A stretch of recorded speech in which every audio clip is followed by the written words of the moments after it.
Some of all positive real solution of this equation के बारे में बात करनी है। तो मुझे यहाँ पे दिख रहा है cos 4x के टर्म्स हैं, cos 2x के टर्म्स हैं, तो मेरे दिमाग में एक आइडिया आ रहा है कि अगर मैं क्यों ना cos 4x को 2x में चेंज करने की कोशिश करूँ। तो अगर मैं इसको खोलता हूँ तो ये बनेगा तुम्हारा 2 cos square 2x minus 2 cos 2x और ये गंदा वाला एक्सप्रेशन दिखेगा मेरे को 2014 पाई स्क्वायर अपॉन x। और राइट हैंड साइड में cos 4x लिख सकते हो तुम 2 cos स्क्वायर 2x माइनस 1 और माइनस 1। ये वाली क्वांटिटी इससे कटेगी और यहाँ पे दिख रहा है मेरे को -2 यहाँ पे और ये -2 यहाँ दिख रहा है। ये भी दोनों भी कैंसल होगा और मेरे को फाइनली इक्वेशन मिलेगी cos 2x इंटू cos के अंदर ये गंदा वाला expression 2014 pi square by x that is equal to equal. अब यार ये मेरे को दिख रहा है यहाँ पे कि 2 cos के टर्म्स हैं, उनका प्रोडक्ट 1 आ रहा है, तो ये दो एक ही पॉसिबिलिटी हो सकती है, या फिर सॉरी 2 पॉसिबिलिटी हो सकती है, या फिर ये भी 1 हो जाए या फिर ये भी 1 हो जाए या फिर ये -1 हो जाए, ये -1 हो। उससे ज़्यादा कोई पॉसिबिलिटी नहीं हो सकती।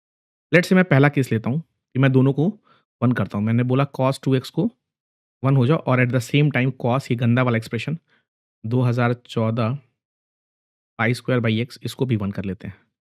भाई अगर तूने cos 2x 1 किया तो 2x की वैल्यू जो होगी इवन मल्टीपल ऑफ पाई मतलब 2m पाई के बराबर होगी। मतलब x की जो वैल्यू हो जाएगी वो m पाई के बराबर होगी।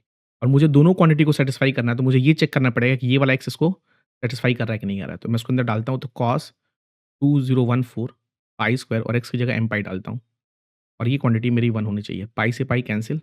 अब यार cos के अंदर वाली क्वांटिटी है, अगर वो 1 दे रहा है इसका मतलब ये 2014 पाई अपॉन m ये भी तुम्हारा इवन मल्टीपल ऑफ पाई होना चाहिए, मतलब 2k पाई के बराबर बोल देता हूँ मैं इसको, राइट? यहाँ से पाई पाई कैंसिल हो गया, यहाँ पे आ जाएगा 2 कैंसिल हो गया तो ये हो जाएगा 1007।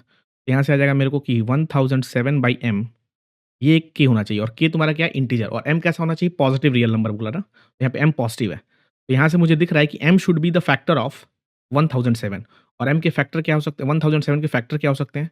1 होता है, 19 होता है, 53 होता है और 1007 हो सकते हैं। तो these are the possible values of m, ये m की पॉसिबल वैल्यूज़ हैं, करेक्ट? ये तो पहला केस सॉल्व हो गया। अगर मैं दूसरा केस सॉल्व करूँ, लेट्स से मैं यहाँ पे का काम करता हूँ कि दोनों को मतलब cos 2x को मैं -1 के बराबर कर सकता हूँ। इसका मतलब 2x जो होगा वो odd multiple of pi by 2 आएगा, सॉरी ऑड मल्टीपल ऑफ पाई आएगा।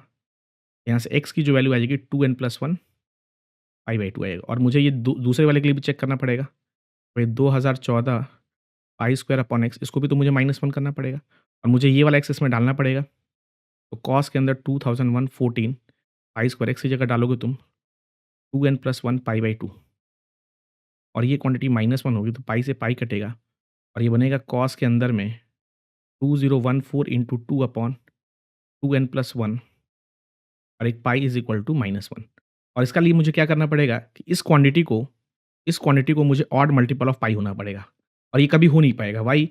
बिकॉज ये ऊपर वाला जो नंबर है 2014 इंटू 2 ये एक इवन नंबर है और नीचे वाली क्वांटिटी एक ऑड नंबर है। इवन को जब तुम ऑड से डिवाइड करो तो कभी डिवाइड ही नहीं होगा, तो बेसिकली ये इंटीजर भी नहीं बनेगा। तो ये कभी ऑड मल्टीपल ऑफ पाई बन ही नहीं सकता, तो ये वाला केस तो पॉसिबल ही नहीं होगा। तो मतलब मेरे पास m की कितनी वैल्यूज़ होंगी 119, 53 और 107। तो इसके जो x की वैल्यूज़ होंगी वो क्या बनेंगी? Pi times 1 plus 19 plus 53 because मुझे सम ऑफ चाहिए, सम ऑफ रूट्स चाहिए, मतलब sum of positive real values of x चाहिए। तो x की केवल वैल्यूज़ बनेंगी पाई, 19 पाई, 53 पाई और 1007 पाई और इसका जो सम तुम करोगे तो 1080 पाई मिल जाएगा। Is nothing but option D. और ये बहुत ही इंटरेस्टिंग क्वेश्चन है। जेईई की हर एक एस्पिरेंट को इस तरह के सवाल की प्रैक्टिस करनी चाहिए। ऐसे और भी इंटरेस्टिंग वीडियो को जानने के लिए चैनल को लाइक कर, शेयर करो, सब्सक्राइब करो। बाय।